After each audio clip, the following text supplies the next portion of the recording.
He came to his son's wedding just to be there for him. But the bride's parents decided he wasn't worthy of sitting at the same table with them.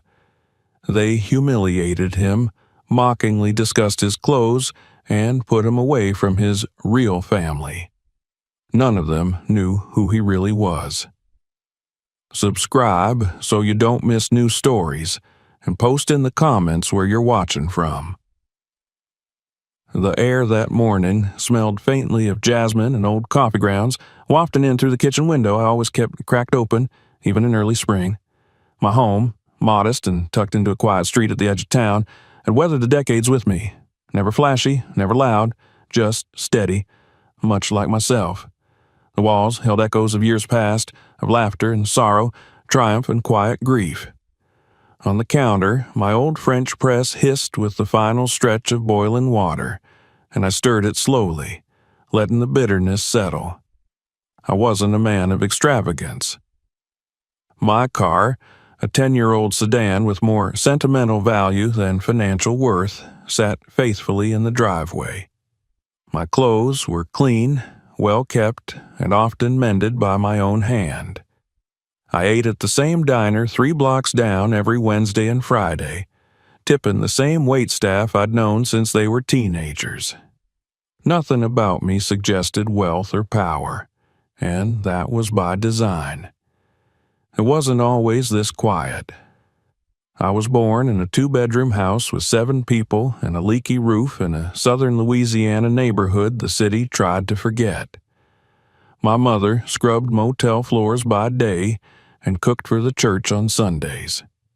My father hauled lumber for a construction crew that didn't know his name until he lost a thumb in a saw blade and stopped showing up. We made do.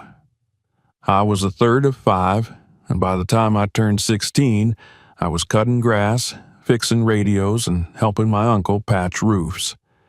I never expected more than survival. College seemed like a fairy tale, until I made it real. I earned a scholarship through sheer stubbornness, spending nights stacking boxes at a warehouse and days sleeping in libraries. I couldn't afford a dorm, so I lived in my rusted Ford for 2 semesters, showering at the gym and praying the engine wouldn't give out before finals. It was in that crucible that I found clarity. I had a mind for mechanics and an instinct for business, though I didn't call it that then. I started by fixing broken typewriters and later computers for local businesses. Word spread. I had a knack for solving problems no one else wanted to touch. In time, my little repair shop became a consultancy, then a service provider, then a tech solutions firm. We pivoted, we expanded, we survived every crash and market scare by staying nimble and honest. By 40, I had 3 regional offices and over 100 employees. By 50, I'd turned my company into a holding firm, acquiring smaller businesses teetering on the edge of bankruptcy and rebuilding them from the inside out. Quietly, strategically. I never sought headlines or handshakes from mayors. I didn't donate to galas or pose in magazines. Success was something I carried in silence, like a well-kept tool, not a trophy. My son, Elijah, never knew the full scope. I raised him with values, not numbers. After his mother passed, cancer, swift and cruel, I poured every ounce of strength into shielding him from that sorrow. He was 10. I still remember the look in his eyes the night I told him she wasn't coming home. The way he curled up beside me and didn't say a word for hours. We were inseparable after that. I made every parent-teacher meeting, every science fair, every scraped-knee moment. I taught him how to ride a bike, how to fix a leaky sink, how to shake a hand with confidence. He grew up knowing I worked hard, but never asked how much I made. I liked it that way. He thought my office job kept the lights on, and that was enough. He was smart, like his mother. Ambitious, but humble. earned his MBA with no help from me, at least not the kind that came with dollar signs. He worked his way through grad school, interned, studied, climbed the ladder. I watched with pride as he became the kind of man I always hoped to be, a better one, in fact, so when he told me he'd met someone, the one, as he put it, I listened. Her name was Lillian. Sweet voice, clear eyes, a quiet strength behind her laughter. She made Elijah smile in a way I hadn't seen in years. I was glad for her, glad for them. It wasn't until he mentioned her family that I felt a knot form in my chest. "They're old money," he said, almost apologetically. "Country club types, big house. Her dad owns a mid-sized firm, marketing, consultant, that sort of thing. They can be a little intense." I nodded. "You love her?" "With everything I've got." "Then that's what matters." What I didn't say, what I kept to myself, was that I already knew her father's company. I'd acquired it a year ago through a shell subsidiary, part of a broader strategic expansion.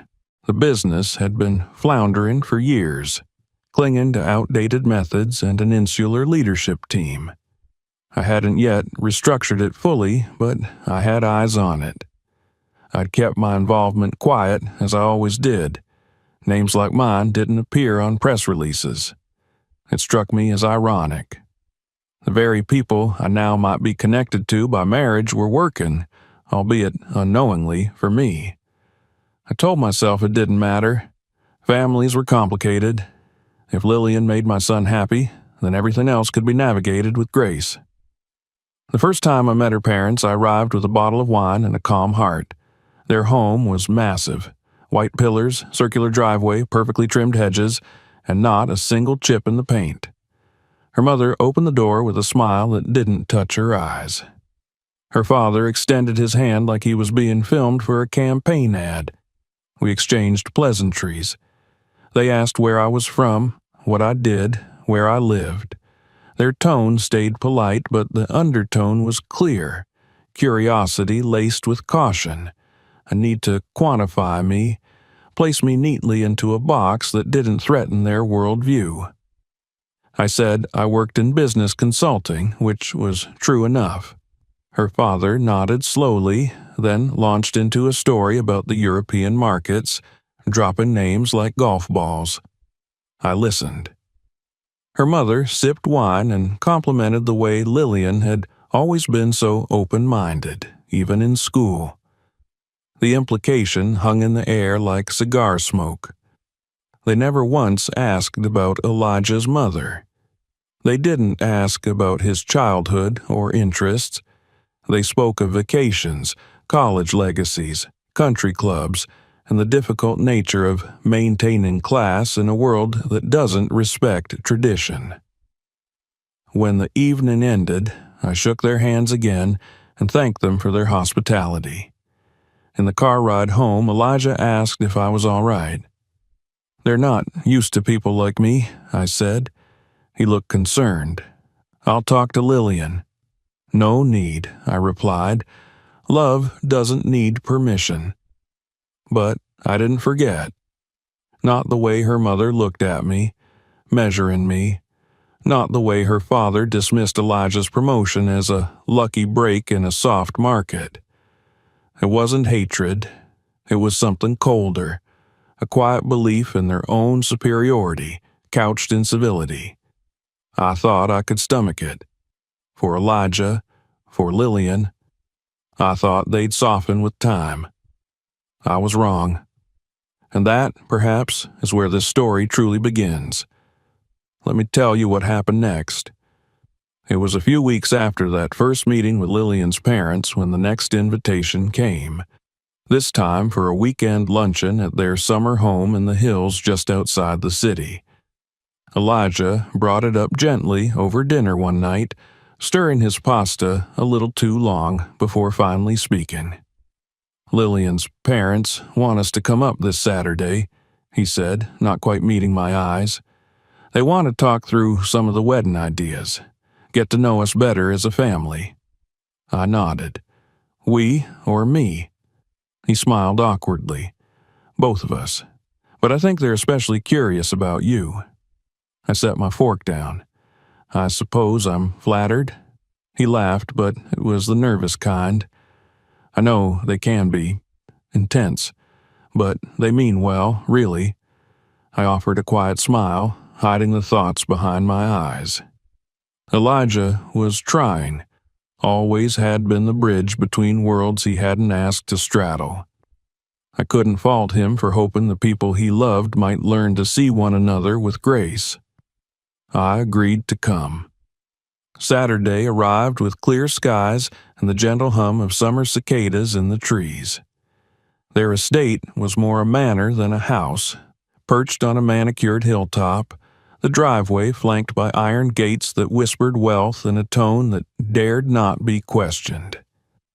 The garden was impeccable, the stone pathway meticulously swept, not a leaf out of place. Elijah and I parked near the garage, an elegant three-bay structure that likely housed more horsepower than the local fire station. Lillian greeted us at the door. She wore a soft blue dress and that same sincere expression I'd come to appreciate. She hugged Elijah and then me, whispering, "Thank you for coming," as though she understood what the visit might entail. Inside, the rooms were spacious and flooded with light. The walls adorned with paintings I recognized from catalogs rather than museums. A grand piano rested untouched in the corner, its keys likely polished more often than played. Lillian's mother, Caroline, entered the sitting room with the precise grace of someone trained to host rather than welcome. Her dress was cream, her pearls immaculate, her smile practiced. "Mr. Brooks," she said warmly, "so nice to see you again." "Likewise," I replied, rising from my seat. She didn't offer her hand this time, only gestured toward the patio doors. "We're having drinks on the terrace, shall we?" Outside, the terrace overlooked a stretch of garden that sloped down into a small grove of trees. A waiter in a crisp white shirt poured mimosas from a silver pitcher. Elijah declined, reaching for sparkling water. I followed suit. Lillian's father, Charles, stood near the railing, swirling his drink and talking about tennis leagues. When he noticed me, he turned with that same gleaming smile he'd worn at our first meeting. "Ah, the mystery man," he said, "come to give us more insight into this son of yours." "I'll do my best," I said evenly. He gestured for me to join him. "Tell me, Mr. Brooks, what kind of business did you say you were in?" "Consultant," I replied. "Of course," he said, as though that answered nothing and everything at once. "I've always admired small business owners, backbone of America and all that." I nodded slowly. "There's value in starting from the ground up." He chuckled. "Well, you certainly raised an impressive young man. Elijah's sharp. Lillian's lucky to have found someone with such drive." The pause in his sentence lingered, as if he'd originally chosen a different word and replaced it at the last moment. I said nothing. As the afternoon unfolded, the conversation moved from wedding logistics to more abstract themes: heritage, culture, family expectations. Caroline spoke about Lillian's great-aunt who married into Dutch nobility.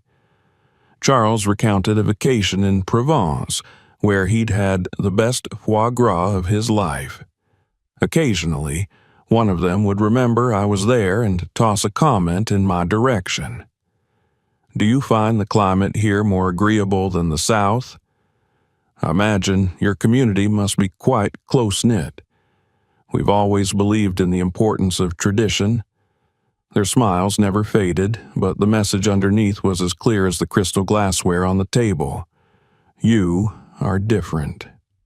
Not necessarily unwelcome, but certainly unexpected. I played my part.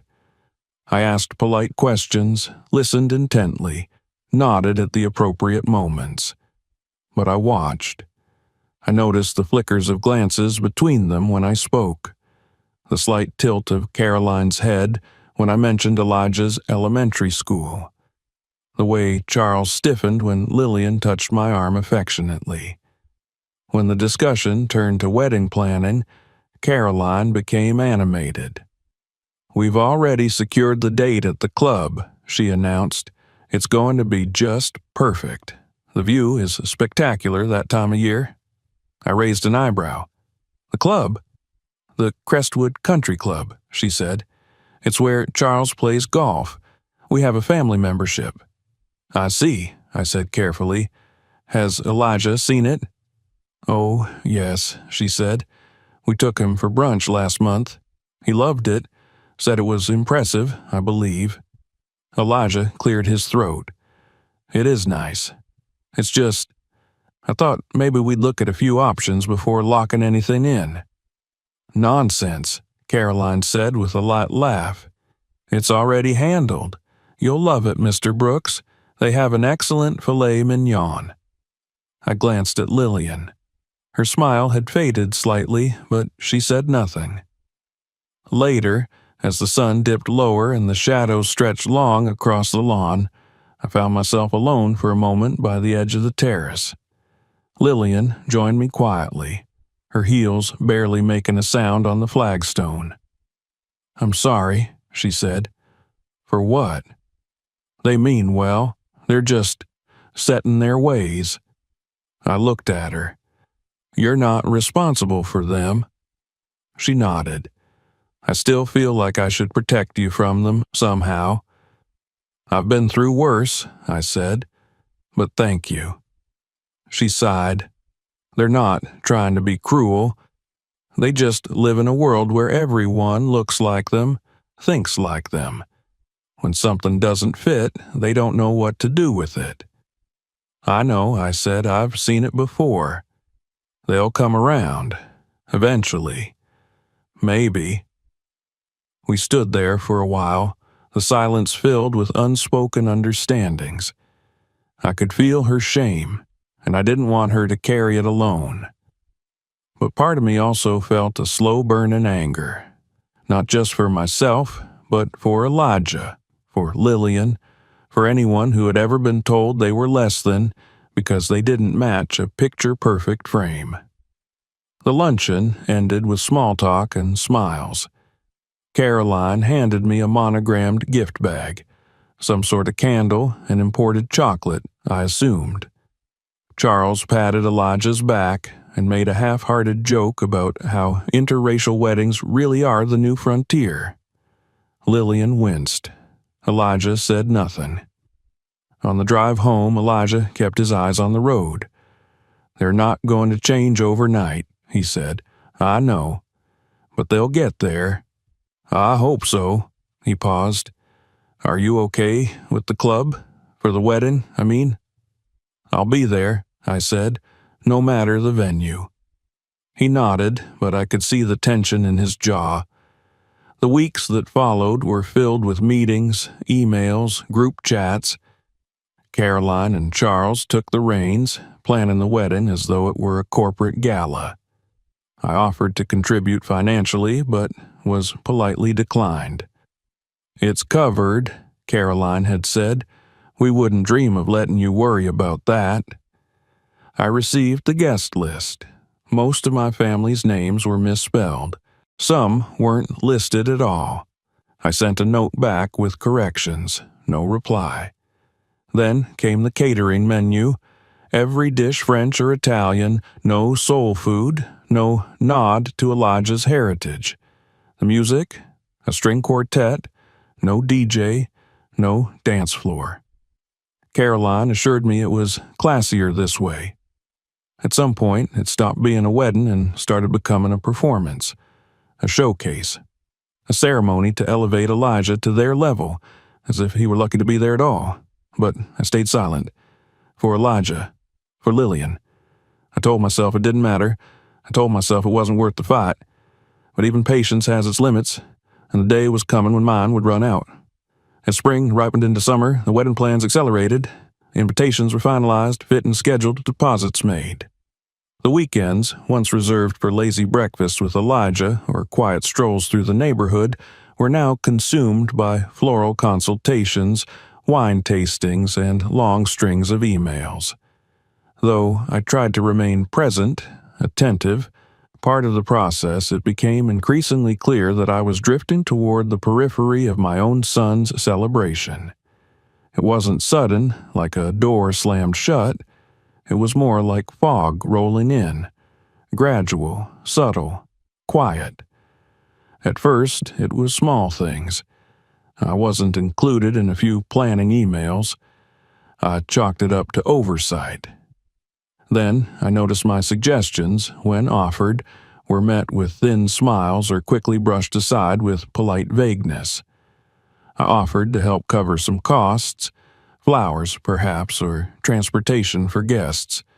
But Caroline had interrupted before I'd finished the sentence, waving her hand gently as though swatting a fly. "Oh, no, Mr. Brooks," she'd said with that condescending warmth that always made my skin prickle. "Please, don't worry yourself with any of that.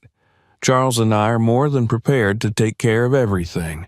We wouldn't dream of imposing that burden on you." Burden. The word echoed longer than it should have. I didn't argue.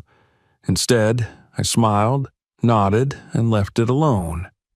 But I kept offering, quietly, respectfully, each time met with some variation of the same answer. I was an accessory, a decorative piece in the background of their narrative. The father of the groom, yes, but not the kind they expected or wanted. There was a group message between the families where most planning occurred. I was added initially, but after a software switch, I never received the new invitation. When I asked Elijah about it, he apologized and promised to add me, but the link never came. I could have pressed the issue, but I didn't. Pride, perhaps, or just fatigue. I began to notice a pattern. The ceremony was being sculpted into a vision that belonged wholly to Caroline and Charles. Everything about it whispered their aesthetic, their values, their version of class. The venue, a sprawling country club nestled in the hills, was more than a location. It was a statement. A fortress of old money tradition with rules about attire, photography, and language. I'd passed by that club years ago, back when my company was bidding on a nearby infrastructure contract. I remembered the stairs when I slowed at the gate, the way the security guard had stepped outside his booth before I'd even stopped the car. Now it would host my son's wedding. The menu was curated without input. The music, selected by Caroline, of course, was a string quartet that played elegant arrangements of classic love songs. I noticed there was no jazz, no blues, no rhythm, no soul. I asked if Elijah had a say in the playlist. He shrugged. "I think Lillian's mom has it handled," he said. "She's really into this kind of thing." I nodded. "And you?" He hesitated. "It's not exactly what I imagined, but Lillian's happy. And it's just one day, right? Just one day." I swallowed the lump rising in my throat. I asked about inviting Pastor Williams, the man who'd baptized Elijah and buried his mother. Elijah had loved him growing up. He used to call him Uncle Will. When I brought up his name, Elijah smiled and said, "Oh man, I haven't seen him in forever. I should reach out." But 2 weeks later, when I asked if Pastor Williams was on the guest list, Elijah looked apologetic. Lillian's parents are really pushing for the officiant from their church. It's more of a formality thing. The board at the club apparently has guidelines for ceremonies. They need someone registered through specific affiliations. I nodded. Of course they did. I found myself excluded from the cake tasting, the venue walkthrough, the seating arrangement meeting. Each time there was an excuse. Scheduling conflicts, it was last minute, or simply no mention at all. The slow unraveling of my presence was almost surgical in its precision. Not a wound torn open, but 1,000 tiny cuts. By the time I received the finalized seating chart, I saw my name listed at a table near the back, next to distant cousins and guests I didn't know, far from Elijah's college friends, far from the head table. I studied the chart for a long moment. Then I folded the page and placed it in a drawer. The next day, I received the itinerary and photo schedule. There was a note. Family photos, immediate family only. My name was missing from the list. I brought it up to Elijah gently. "Am I not immediate family anymore?" I asked, smiling to soften the edge. He looked up from his phone, confused. "What? Of course you are. Why would you even say that? The itinerary says otherwise." His brow furrowed. "That's a mistake. I'll fix it." But he didn't. Or maybe he tried, and someone else fixed it back. I tried not to dwell. I reminded myself again and again, this is for Elijah. This is not about pride. It's not about power. It is not about me. But it was hard not to feel the quiet erosion of dignity. The way Caroline's tone shifted when she spoke to me, as though I were a kindly step-uncle she was indulging. The way Charles introduced me at brunch as Elijah's father, without a name or title, as though I had no history, no accomplishments, no self beyond that relationship. Even when they discussed Elijah's work, his promotion, his role at the firm they didn't know I owned, it was always couched in their narrative. Charles would say, "We've given Elijah such a great platform," or "He's learning so much from our team." Never a mention of the degrees Elijah had earned, the internships he'd survived, the nights he spent burning through case studies while juggling 2 jobs. His success, in their eyes, was a gift from them. A hand extended downward. I watched it all unfold with an ache I couldn't name. It wasn't anger, not fully. It was more like standing outside a house you'd built by hand, only to watch strangers redecorate it without ever acknowledging who laid the foundation. Still, I said nothing. I said nothing when Caroline made a joke about how far Elijah has come during a wedding prep call that I'd been accidentally included in. I said nothing when Charles, speaking to a few of Lillian's relatives during a tasting event, said, "It's been an adjustment, of course, but we've always believed in opening doors for those with potential." I said nothing when I overheard Caroline ask the planner to avoid overly urban-sounding music during the cocktail hour. But I watched. I listened. And I remembered. The day the final wedding details were confirmed, I received an envelope at my door. Inside was a printed program, schedule of events, photo credits, a note from the bride and groom, a small family tree graphic showing the couple's heritage. My name was there, in small print. No mention of my late wife. Caroline and Charles's names, by contrast, were featured prominently, with titles and even a short blurb about their contributions to the planning. I sat in my living room, holding that program in my hand, and let the silence swell around me. I thought of Elijah as a boy, falling asleep on my shoulder while I read him stories. I thought of the nights I spent sitting at the kitchen table with bills spread out like war plans. I thought of the long road I'd walked to make sure he never had to carry the weight I did. And now I was being erased, bit by bit, quietly, deliberately. I could see it happening, and still I hesitated to stop it. Not out of fear, not even out of pain, but because I loved my son, and I knew he didn't fully see it, not yet, but he would. They all would, in time. The morning of the wedding arrived quiet and golden. The sun had risen gently through a veil of thin clouds, casting a soft haze across the city. Birds chirped without hurry, Even the traffic on the interstate seemed subdued, as if the world, for once, had decided to move slower.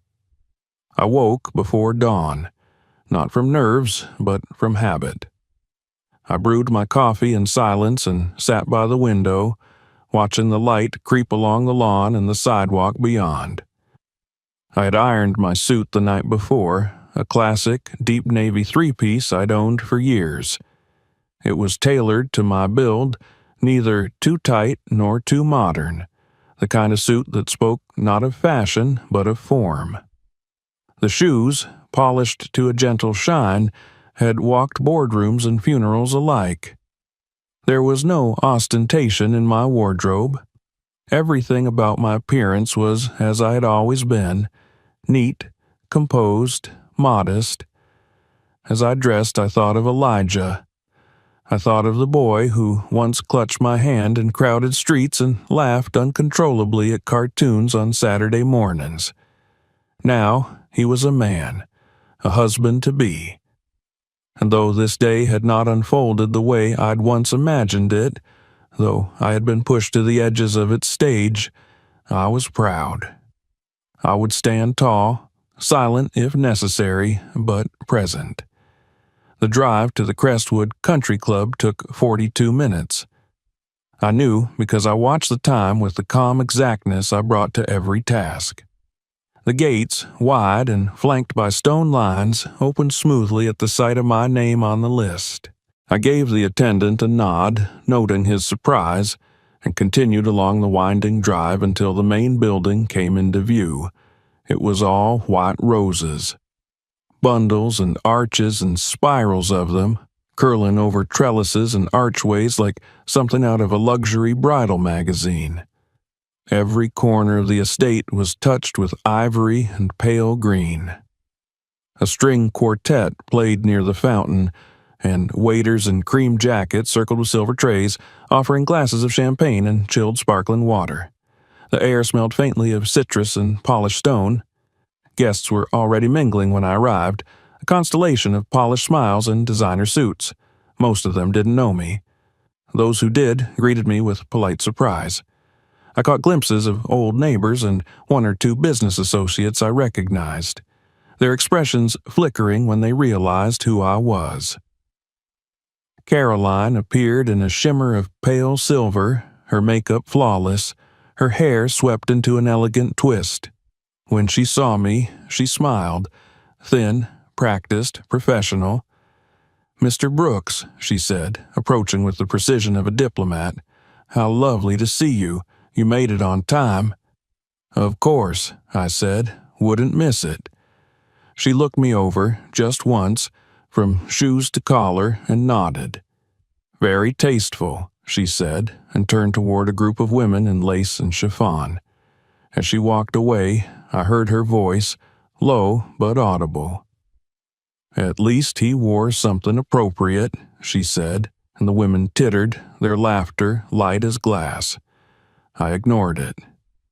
Inside the clubhouse, everything was white and gold. Chandeliers like frozen waterfalls hung above the ballroom. Long tables glimmered with polished cutlery and crystal glassware. The floral arrangements were breathtaking, if excessive. On every table, small cards announced family names and affiliations in gold ink. I found mine near the back of the hall, table 17, nestled between friends of the bride's father's business and distant cousin's groom. I recognized no one at the table. I didn't complain. I didn't ask to be moved. I took my seat when it was time and stood when the ceremony began. Lillian was radiant, draped in satin and pearls, her eyes locked on Elijah as she walked the aisle.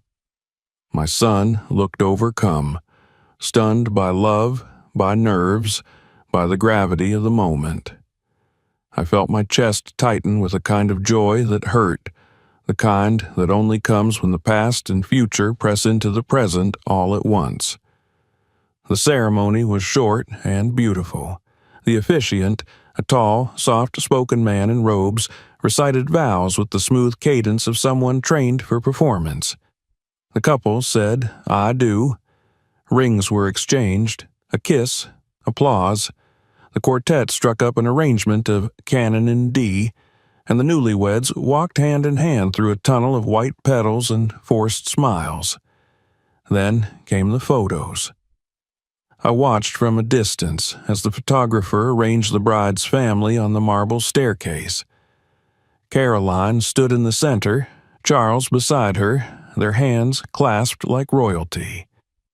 Elijah was guided to one side, Lillian to the other, flanked by siblings and cousins. When I stepped forward, instinctively, to join them, Caroline lifted a hand, palm out, as though directing traffic. "Just a moment, Mr. Brooks," she said sweetly. "We're doing immediate family first." Elijah turned. "Mom." "It's fine," I said, already stepping back. "Take your photos." The photographer hesitated, glancing at me, but continued. Flash after flash lit the foyer as I returned to my seat near the refreshment table. One of the waiters, a young woman with trembling hands, offered me a glass of water. I thanked her, and she smiled, nervous, uncertain, before moving on. Moments later, I heard Caroline's voice again, sharp and disapproving. "Excuse me, that's not the vintage we discussed. I was very clear about the Sauvignon Blanc. Please, get someone who understands the difference." The waiter stammered an apology, her face flushing. I watched as she disappeared toward the kitchen, shoulders hunched. No one else seemed to notice, or care.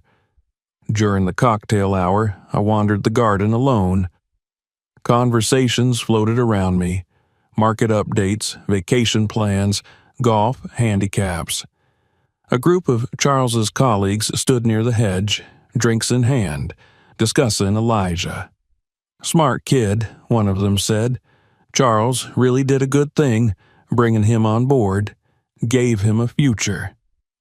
"Pulled him out of the rough, that's for sure," another added. Charles laughed. "Well, we saw potential, and everyone deserves a chance." I stood 10 feet away. Not one of them looked in my direction. Dinner was served in waves, delicately plated courses with names I didn't recognize and ingredients I couldn't pronounce. Conversation was lively at every table but mine.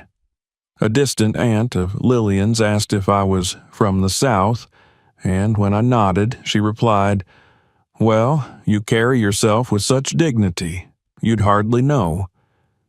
I excused myself to the restroom. By the time speeches began, the ballroom was glowing with candlelight and champagne. Caroline took the microphone first. Her voice rang out clear and bright. "When Lillian was a little girl," she began, "I used to tell her she deserved the very best. The best life, the best love, the best future. And when she brought Elijah home, I knew she had chosen someone with potential, someone we could shape, nurture, elevate." There were chuckles, a few claps. Elijah's smile faltered. "And we are so proud of him," she continued. "He's already come so far, and with Lillian by his side, I know he'll go even further." Charles followed. He spoke of legacy, of ambition, of building bridges. He thanked the guests, the vendors, the staff, and then, as if remembering, he turned toward me. "And let's not forget Elijah's father," he said, "a hard-working man, a small business owner who gave his son strong roots. I think we can all agree. Elijah's in good hands now. Maybe he'll even help his dad grow that little venture into something substantial." Polite laughter rippled across the room. I drank my water and said nothing. I sat at that table, surrounded by strangers, and imagined a different version of this day. One where my wife sat beside me, her hand in mine. One where Elijah's story was told with truth, not charity. One where I was not a footnote in a speech, a shadow in a photograph, a placeholder at a table no one visited. I could have said something. I could have stood and corrected them. I could have revealed the truth, that I owned the company Charles claimed to lead, that I had saved it from collapse, restructured its debts, kept it afloat when no bank would touch it. That I was the one who signed the checks that paid their staff and kept the lights on. I could have reminded them that dignity is not defined by proximity to wealth or whiteness. That respect is not earned by accents or attire. But I didn't, because it wasn't my day. It was Elijah's, and I would not stain it with pride. Not yet. I left the wedding reception in silence. No dramatic exits, no hard words or slammed doors. I offered my congratulations once more to the bride and groom, nodded to the guests I passed, and thanked the staff as I exited through the same arched doors I'd entered that morning. The night air was cool and still. The valet retrieved my car with a polite, unreadable expression, and I drove myself home down darkened streets, the distant hum of laughter and string music fading behind me like the final strains of a symphony I'd never been invited to join. At home, the lights were low. I sat in the living room without removing my jacket, without loosening my tie. The navy fabric, once a shield, now felt like a second skin I could not shed. My hands rested on my knees, steady, composed. The silence pressed around me, not heavy but expectant, as though waiting for a decision to be made. I looked down at the program from the ceremony, creased at the edges from where I'd held it too tightly, and set it carefully on the coffee table. My reflection wavered faintly in the glass. It wasn't the insults that lingered, not the seating chart or the exclusion from photographs, not even Charles's flippant mention of my small venture or Caroline's patronizing remarks disguised as compliments. I had endured worse in my life. The sting of prejudice, the burden of being underestimated. It was an old song, one I knew by heart. What haunted me that night was not what had been said to me, but what I'd seen done to others. The waitress with the trembling hands, the planner berated for a minor scheduling error. The florist, who had spent days preparing, dismissed in a single breath because a ribbon color was a shade off. I had watched it all unfold, smiles masking sharpness, money wielded like a blade, and I had said nothing. Not because I was afraid, not because I didn't know how, but because I had convinced myself foolishly that restraint was wisdom, that endurance was the same as strength. But silence, I realized, could also be complicity. And I was tired of being complicit. The next morning, I made coffee as usual, but this time there was no comfort in the ritual. I drank it quickly, black and bitter, and opened my laptop at the kitchen table. The sunlight had barely cleared the rooftops when I sent the first message to my executive assistant. She replied within minutes, and the plan began to move. I requested a review of our investment portfolio, focusing on our holdings in regional marketing and consulting firms.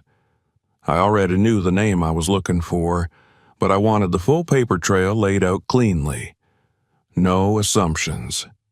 Just facts. Jansen and Rowe Strategic Partners, Incorporated, a mid-sized consulting agency operating under our umbrella through a quiet acquisition 18 months prior. Purchased at a fraction of its former valuation following a sharp decline in revenue and client retention. Technically, still operated by its previous leadership team, Charles Jansen, President and CEO, Caroline Jansen, Director of Client Relations, under a standard transitional management clause. Their contract, like many others, was due for review. I read through the internal reports that had trickled in since the acquisition. Employee satisfaction scores were low. Turnover was rising. Several junior associates had submitted anonymous complaints about workplace culture, including concerns over discrimination, elitism, and management's dismissive behavior. The company had barely broken even the previous quarter. If it weren't for the capital infusions we'd quietly funneled through our parent firm, they would have collapsed already. I set a meeting for Monday morning. Mandatory. In person.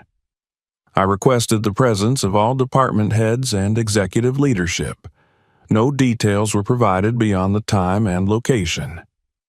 That Sunday, I received an email from Caroline addressed to Dear Family and Friends. It included a link to a digital photo album from the wedding. I clicked through it, more out of curiosity than interest. In image after image, I was barely present, cropped from frames, standing in the background, blurred behind chandeliers or floral arches. In one group shot, I had been entirely removed. The caption read, Immediate Family. Below the gallery was a short note. Thank you for sharing our daughter's special day. We are so proud of how far she and Elijah have come, and we're honored to have united two families from such different worlds. It reminds us that love transcends background, and sometimes the greatest blessings come from the most unexpected places. There it was again, their favorite narrative, that I was some anomaly to be celebrated, like a rare bird that had wandered into their manicured garden.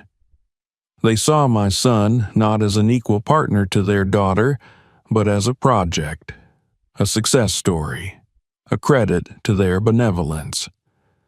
That was the moment the weight of it all settled into place, and I knew that what came next was no longer about me.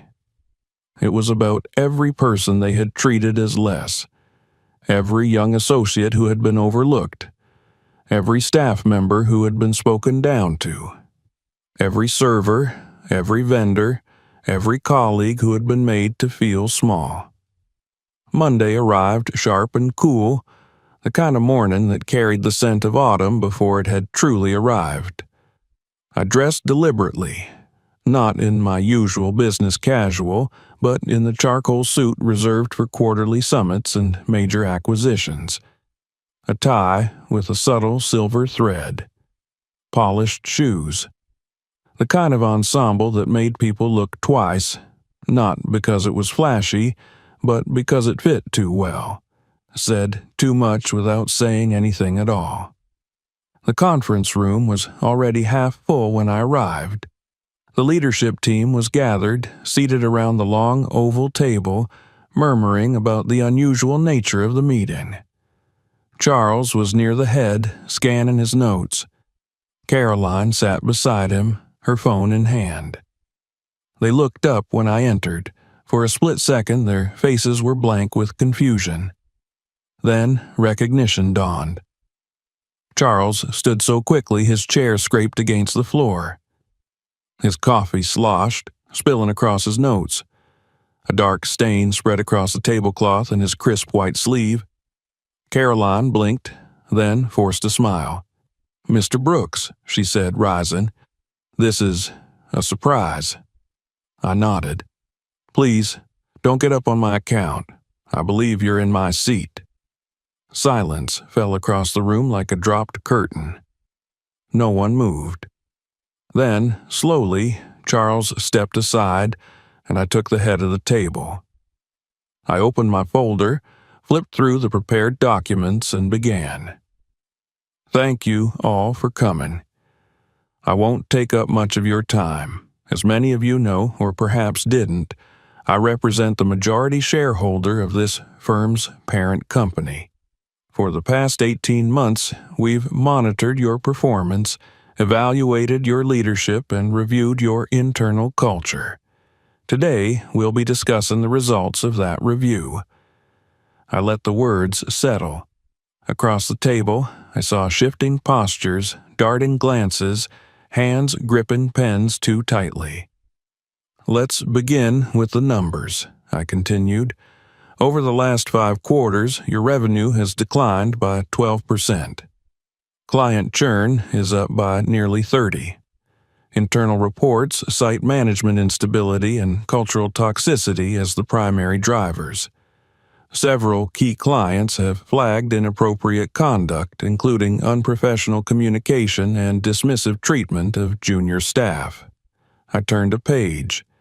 Additionally, we've received multiple anonymous complaints alleging discriminatory language, exclusionary hiring practices, and a leadership style described as hostile to innovation and collaboration. Charles opened his mouth, but I held up a hand. Please, I'll open the floor for comments shortly. I continued through the report, detail by detail. I showed slides, metrics, employee surveys. I didn't embellish. I didn't editorialize. I simply presented the facts. The data spoke louder than any speech ever could. When I finally paused, the room was silent. Charles had gone pale. Caroline looked as though she might be ill. These issues, I said, folding my hands, are not unique. We see them in companies that prioritize appearance over substance, reputation over respect, control over culture. I looked at each of them in turn. That ends today. Over the next 45 minutes, I outlined the restructuring plan. New oversight, mandatory ethics training, a revised hiring protocol, departmental audits, performance-based reviews for all executives, including Charles and Caroline. Contracts would be reevaluated, positions reconsidered. I didn't fire anyone. Not yet. I didn't raise my voice. I didn't mention the wedding, but they knew. When the meeting ended, I stood, gathered my documents, and offered a final word. I believe in second chances, but not without accountability.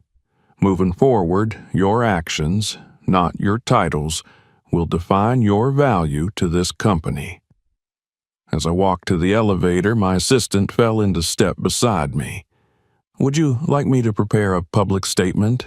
She asked. No, I said. Not yet. She hesitated. And the Jansons? I considered. Give them time to consider their next moves. If they adapt, they stay. If not, we'll find leaders who will. In the parking garage, I paused before unlocking my car. The air was cool against my skin. For the first time in days, I felt something close to peace.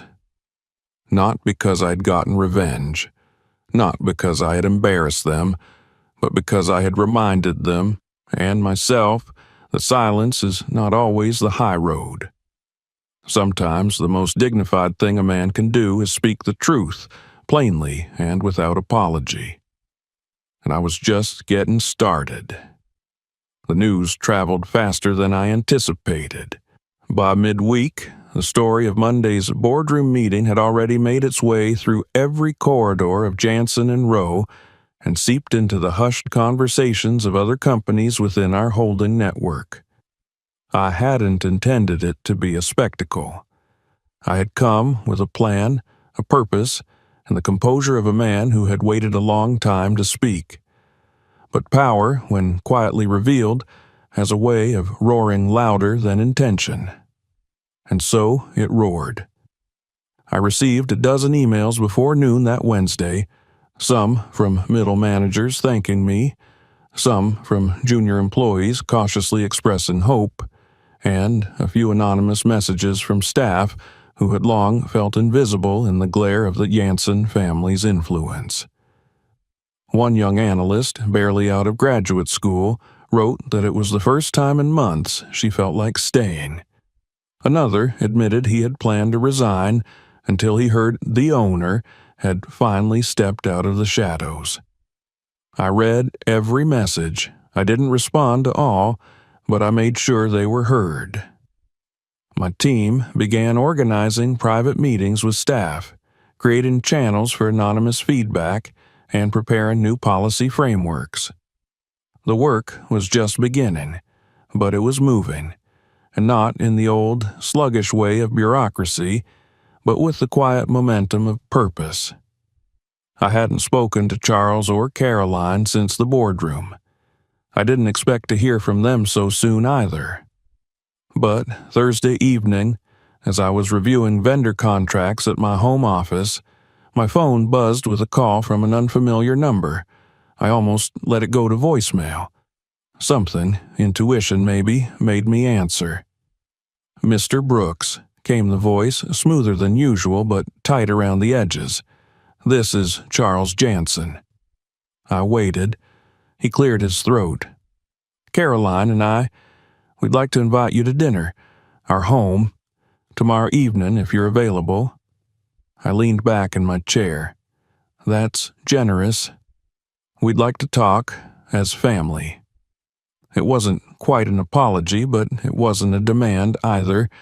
It was the voice of a man who'd glimpsed the limits of his control and wasn't ready to fall over the edge. I gave him no answer that night, only said I'd consider it. The next morning, I called Elijah. He answered on the second ring, and his voice cracked slightly, as though he hadn't slept well. "I heard what happened," he said before I could speak. "From who?" "Lillian. Her mother's been shaken.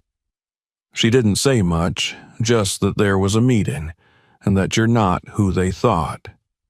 "I never claimed to be anyone else," I said. "I know, He paused. "I wish I'd known. I didn't want you to carry it. My choices weren't yours to bear." "I'm sorry," he said after a long silence. "I didn't see it. I should have seen it. How they treated you, how they acted around everyone. I kept thinking they'd change if I just waited long enough. You were focused on love. That's nothing to apologize for. They invited you to dinner, didn't they?" "They did." "Are you going?" I thought for a moment. "Do you want me to?" He hesitated. "Lillian's mortified. She's been trying to hold them accountable, but she's also caught in the middle. I think it might help to talk. Then I'll go." The house looked different in the dusk, less like a monument and more like a cage of marble and glass. The driveway lights glowed like sentinels, and the air smelled faintly of rosemary and wood polish. I parked under the circular portico, where an attendant opened the door before I'd reached for the handle. Charles greeted me at the front steps. He was in a navy blazer, casual but precise, his collar open at the throat. The man who had once looked at me with thinly veiled superiority now wore a smile lined with uncertainty. "Thank you for coming," he said. Inside, Caroline waited in the sitting room. She wore soft gray, and for the first time, her jewelry was understated. She stood when I entered, then extended her hand. "Mr. Brooks," she said. "Caroline." The dining room had been rearranged. No grand centerpiece, no fine china, just 4 place settings, a carafe of water, and a modest roast on a silver tray. It looked almost normal. They offered pleasantries. We talked briefly about the weather, about Elijah and Lillian's honeymoon plans, about the garden. Then, somewhere between the salad and the main course, the silence grew too thick to ignore. "I owe you an apology," Charles said fondly. Caroline glanced at him, then nodded. "We both do." I waited. "We misjudged you," she said. "At first, we didn't know who you were. Then, when we did, we didn't know how to respond." "You misjudged a lot of people," I said. "Not just me." Charles exhaled. "We've been running that business for decades. My father started it. It always operated a certain way. And maybe we got too comfortable, too confident. We stopped listening, stopped seeing." "Respect doesn't require a resume," I said. "And it doesn't depend on who signs the checks. It's about how you treat people when you think they have nothing to offer you." Caroline swallowed. "It wasn't malicious." "No," I agreed. "It was ordinary, the kind of prejudice that hides behind manners and pedigree, that makes people feel invisible without ever raising a voice." Charles set down his fork. "We want to change that. Change doesn't start with wanting. It starts with doing. We've started implementing the policies you introduced, Caroline said. We're meeting with HR tomorrow. I've spoken with several department leads. We're listening. Then keep going. We ate in silence for a while. The clink of silverware was the only sound. Eventually, Charles poured wine for himself and Caroline, then offered me a glass. I declined. He nodded. Lillian's been struggling, he said quietly. She loves Elijah. She sees now what we didn't. She saw before, I corrected. She just didn't know how to confront it. She's different, Caroline murmured. More open, more grounded. She chose Elijah, I said. That tells you everything you need to know about who she is. Dinner ended without ceremony. No grand declarations, no dramatic reconciliations, just plates cleared, a pot of coffee served, and then I stood to leave. Caroline walked me to the door. I hope we can rebuild, she said. That depends on what you build next. She nodded. We'll try. Outside, the stars were just beginning to emerge. I breathed in the night air, letting it fill my lungs. As I reached my car, I heard footsteps behind me. Elijah stood under the portico, hands in his pockets, eyes wide with apology and affection. You okay? He asked. I'm fine. They told me how the dinner went. They listened. I'm glad.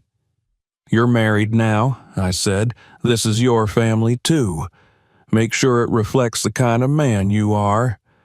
I will. We stood there for a moment longer. Then I clapped his shoulder, got into the car, and pulled away from the house that no longer loomed so large. The next day, I received a handwritten note from Caroline. It was short, sincere, and void of flowery language. She thanked me for the conversation, acknowledged her mistakes, and promised to do better. She also enclosed a copy of the updated company handbook, marked with revisions in her own handwriting. I set it aside and turned to the next file on my desk, an employee complaint I had asked to review personally. There was still work to be done. But for the first time in weeks, I felt something shift. Not in them.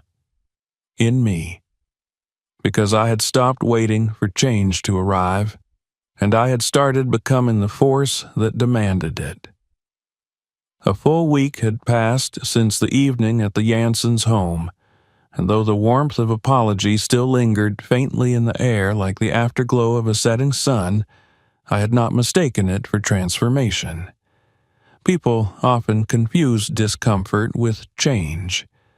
They mistake embarrassment for humility. But I had lived long enough, seen enough, to know that shame is a thin garment. It slips off easily when the moment passes. Real change takes root deep, and not always in public view. It grows slowly, silently, like roots spreading beneath the surface before anything breaks the ground. I didn't expect the Janssens to become new people overnight. I simply expected them to try. The following days brought small signs, small movements. A new set of policies was rolled out within the company. Clearer procedures for reporting misconduct, mandatory training on workplace ethics and inclusion, and a reevaluation of all leadership contracts based on feedback and performance. I reviewed the materials personally, not because I didn't trust my people, but because I needed to see with my own eyes that the words matched the intent. Elijah called more often now. Our conversations were quieter, more reflective. We talked about everything and nothing, his new home, his thoughts about the wedding, his plans with Lillian. He admitted, without shame, that he was still processing everything that had happened. I keep going back to it, he said one evening. That moment during the speeches. The way they talked about you, about me, like none of it really belonged to us. You were raised to stand on your own, I said, but that doesn't mean others won't try to claim your steps. I let it happen, he said. No, I corrected. You were navigating love. That's never a weakness. He paused. Lillian wants us all to have dinner again. The four of us. I waited. She wants it to be different this time, he added. No performance, no formal wear, just real. And you? I think it's important. I agreed. The invitation came the next day, this time written not by Caroline but by Lillian. A short, handwritten card tucked in a simple envelope. No letterhead, no embossed logos. It simply read, "We'd love to have you join us for dinner.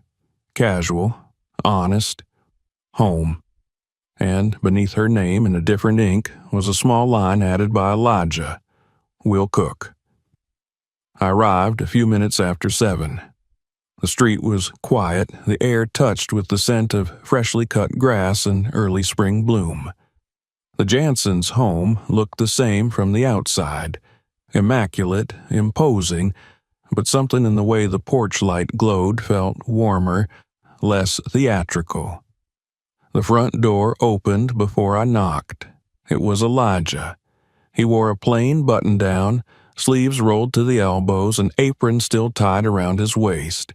He smiled like he meant it. "Dad," he said, stepping aside, "come in." The house smelled of garlic and rosemary and something faintly sweet. An apple tart, I would learn later. The formal dining room had been bypassed in favor of the kitchen nook, where a round table had been set for 4. No silver. No folded napkins shaped like swans. Just plates, glasses, and a single candle flickering low. Lillian was already seated, stirring something in a ceramic bowl. Her hair was pinned loosely, and flour dusted the sleeve of her blouse. She looked up and smiled. "I'm glad you came," she said. "We wanted this to be real." Caroline entered next, holding a serving dish. Her expression was measured, careful, but not cold. She wore no makeup. Her hair was tied back simply. She placed the dish on the table and met my gaze. "I hope you're hungry," she said. Charles followed, a tray of bread in his hands. He looked older somehow, though only a week had passed. Not tired, but humbled. We sat without ceremony. The meal began with roasted vegetables and chicken seasoned with lemon and thyme. There was salad with fresh vinaigrette and warm bread with butter. They had cooked it all themselves, they told me. Lillian and Elijah guiding, Caroline and Charles following, laughing, they claimed, more than they had in years. The conversation drifted at first through neutral waters. Work, books, a film someone had watched. Then, slowly, almost tentatively, it turned. "I've been thinking a lot about that day," Caroline said. "The wedding." I didn't respond. "I've replayed it again and again," she continued. "What I said. What I didn't say. The way we made you feel." "You didn't make me feel anything," I said. "You showed me who you were. I chose how to feel about it." Charles looked up. "I don't know how to undo that." "You don't," I said. "You build something new, and you do it without expecting applause." Lillian reached across the table, touching Elijah's hand. "We've started something different. With us. But I know it can't matter if it doesn't extend outward." "Culture," I said, "starts in the home and it spreads, the same way rot does, or light." They nodded. Elijah leaned back. "You once told me the best leaders aren't the ones who shout. They're the ones who listen when no one thinks they're listening." "I remember," I said. "I still believe it." Charles exhaled. "We've been leading with pride for a long time. We told ourselves we were doing good because we provided jobs, because we donated. But we forgot to see the people behind the roles." "Then start seeing," I said. "It's never too late to open your eyes. The conversation didn't end in some grand reconciliation. No declarations, no sweeping gestures. But something shifted at that table. The air changed. The performances were dropped. And what remained was something fragile but true. After dessert, a slightly burned but still delicious tart, we stood on the back patio, looking out at the dark lawn, the stars visible in slivers between the clouds. Charles handed me a cup of tea. "I'd like to work," he said. "Not just stay, actually work, learn, earn it." I nodded. "Then show me." He extended his hand. I shook it. That night, as I drove home, the streets felt softer. My house welcomed me with its familiar quiet. I sat in my favorite chair, unbuttoned my shirt collar, and closed my eyes. The past weeks had been heavy. But this evening, for the first time, the weight did not settle on my shoulders alone. It had been distributed, however lightly, across a table once set for show, but now used for truth. And in that truth, perhaps, there was the beginning of something more. Not perfection, but sincerity. That was a start. 1 month passed. The world didn't change overnight, but it shifted, like a glacier that finally groaned and inched forward after years of stillness. The aftershocks of the boardroom meeting and the quiet dinner that followed could still be felt, though no longer in the form of tension. There was movement now, effort, a new rhythm settling into place, uneven but persistent. I'd seen too much in my life to confuse activity with transformation, but I also knew that motion, even the smallest kind, could one day become momentum. Jansen and Rowe no longer operated as a citadel of assumption. There were cracks in its marble, yes, but sunlight had begun to pass through them. The walls had not fallen, but the doors were open. A new director of internal development, hired from outside the usual country club circles, had begun to implement structural changes that reflected more than just the board's preferences. A diverse ethics panel had been formed, with real teeth and decision-making power. Pay audits were underway. More than policy, the tone was changing. People spoke differently in meetings. They listened more carefully. They looked one another in the eye. Charles still came into work in a tailored suit, but I noticed he started bringing a notebook with him, one he actually wrote in. He sat in on team meetings without dominating them.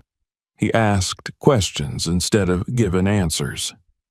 Caroline had withdrawn slightly from client relations, citing a desire to relearn the culture from the ground up. Whether it was shame or sincerity that prompted the decision, I couldn't say. Perhaps both. But either way, she was showing up, at trainings, and one-on-ones with junior staff, and committee meetings that once would have bored her. I had instructed my team to watch quietly but thoroughly, not with suspicion, but with clarity. We were not looking for perfection. We were looking for proof. Not in speeches or press releases, but in the way real people felt inside the walls of a company that had once been curated to keep them at bay. Change was not without resistance. A few senior managers, uncomfortable with the shifting tides, submitted their resignations. One, in particular, cited cultural overcorrection in a memo that was swiftly deleted from the company server. I let them go without fanfare. Let the exits speak for themselves. In the meantime, Elijah and Lillian began their life together in earnest. Their first apartment, modest and sunlit, sat above a bookstore on a tree-lined street not far from the university where they'd met. They painted the walls themselves, arguing over colors and laughing through the mistakes. They filled the space with mismatched furniture and second-hand rugs, not out of necessity, but because they wanted their home to feel lived in, real. Every time I visited, there was something new, an herb garden on the windowsill, a stack of vinyl records, a chalkboard list of books they planned to read aloud to one another. They talked about the future now, not in vague aspirations, but in practical plans. Lillian had begun consulting part-time, easing away from her family's firm while deciding what kind of work she actually wanted to do. Elijah, for his part, had earned the quiet respect of his team, not just because of his name, but because he showed up early, stayed late, and asked hard questions with a humility that invited answers. One evening, after dinner at their apartment, he walked me to my car and leaned against the hood with the kind of ease that only comes with peace. "You were right," he said. "About what?" "About everything. About how people show you who they are. About not confusing pride with strength." I didn't respond right away. Instead, I looked out across the quiet street, the lamplight catching the soft rustle of leaves. "You figured it out on your own," I said. He smiled. "I had help." He hesitated then, like something was still on his mind. "Lillian's still angry," he admitted, "not just at her parents, at herself. She thinks she let things happen for too long." "She'll find her balance," I said. "The trick isn't never making mistakes. It's learning how to own them without letting them define you." He nodded slowly. "They really do want to be different. I can see it. But I know they wouldn't have moved an inch if you hadn't shown them what the edge looked like. Sometimes people need to lose control before they realize they never had it." We stood in silence a little longer, then he glanced at the garage behind me, a smirk creeping across his face. "Are you ever going to show me what's under that tarp?" I raised an eyebrow. "You know what I mean," he said. "That car. The one you won't talk about." It was true. For over 2 decades, I'd kept a vintage Porsche 911 covered in the far corner of my garage. It hadn't touched the road since before Elijah was born. He'd seen it once, briefly, when he was 6 and playing hide-and-seek. Back then, I told him it was just something old, and quickly moved him along. "You think you're ready for that kind of truth?" I asked, half joking. He grinned. "I think we've both earned it." The next morning, I opened the garage before sunrise. The cover peeled back slowly, revealing the gleaming silver curve of the hood, the bold black tires, the badge still gleaming like a promise. I ran my hand over the leather of the steering wheel, memories tugging at me like old songs. The car had been my first real indulgence, purchased not to show off, but to remind myself that I had made it, that I had survived, that I could honor the boy who once walked 5 miles to school with holes in his shoes by giving him something he never dared dream about. I cleaned it that afternoon, checked the fluids, charged the battery. By evening, it purred like a memory brought back to life. Elijah arrived just before dusk, helmet in hand. I tossed him the keys. "Your turn," I said. He looked stunned. "Seriously? You want the past? Take it for a spin." He climbed behind the wheel with reverence, adjusted the seat, and turned the ignition. The engine growled to life. He drove slowly at first, easing into the feel of it. Then, as he rounded the corner, he pressed the gas, and the car leapt forward with joy. I watched him disappear down the street, heart full. When he returned, eyes shining, he stepped out and leaned against the door. "That's the most alive I've felt in weeks." "Good," I said.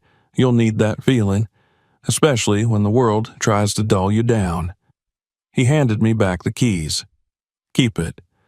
One day I'll earn a garage like this." "You already have," I said, "but just in case, drive it whenever you want. The keys are by the door." That night, I sat in my armchair, the house still and warm around me. I poured myself a glass of bourbon and listened to a Coltrane record that had crackled softly through every chapter of my life. Outside, the streetlights flickered. Inside, I felt something loosen in my chest. It wasn't closure. It wasn't triumph. It wasn't forgiveness neatly tied in a bow. It was simply peace. The long road of parenthood, of legacy, of quiet battles and unspoken truths, it had brought me here. Not to a finish line, but to a resting place. A point where I could look back without anger and look forward without fear. And that, for a man like me, was everything. Because I knew who I was. And finally, so did they. If you enjoyed this story, don't forget to subscribe for more. Check out the next video or explore others on the channel. And if this spoke to you, feel free to share it with someone who might appreciate it too.